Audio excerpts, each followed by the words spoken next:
from California is recognized. I now yield 3 minutes to the gentleman from Texas, Mr. Green. He's also the ranking member of the Subcommittee on Oversight and Investigations. The gentleman from Texas is recognized. And still I rise, Mr. Speaker, and I thank the chairman, Mr. Hill. I thank the gentleman from Ohio, and I thank the ranking member for allowing me to carry and present the Systemic Risk Authority Transparency Act.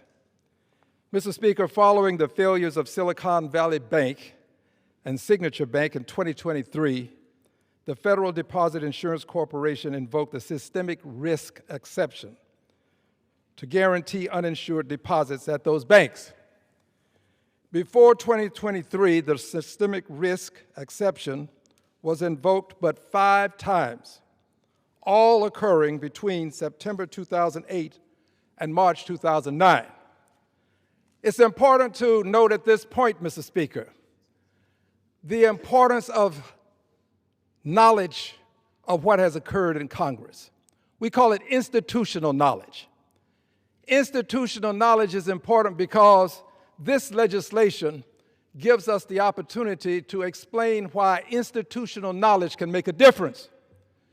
It is because the Honorable Maxine Waters was president in 2008 and saw what occurred when banks were afraid to lend to each other, that she was able to give the necessary input when we had the Silicon Valley and Signature Bank failures, the necessary input to prevent a further run on banks in this country. Institutional knowledge should never be undervalued. We must maintain, we must keep our institutional knowledge.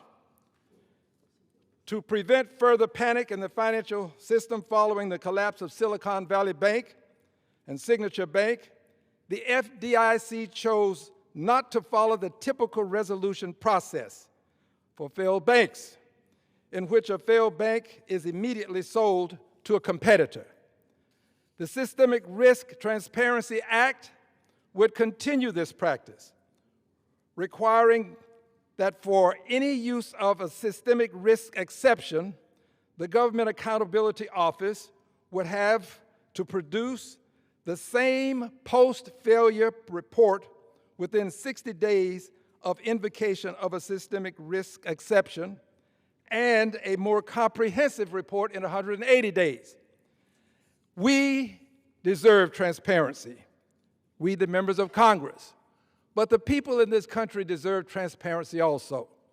It is this transparency that helps people to have the confidence in the system necessary to prevent runs on banks. Again, I would want people to understand that institutional knowledge is a supreme exemplar of what can occur when we have these circumstances that require bold action. But you can't have bold action without bold people. I thank the ranking member for her bold action, and I yield back.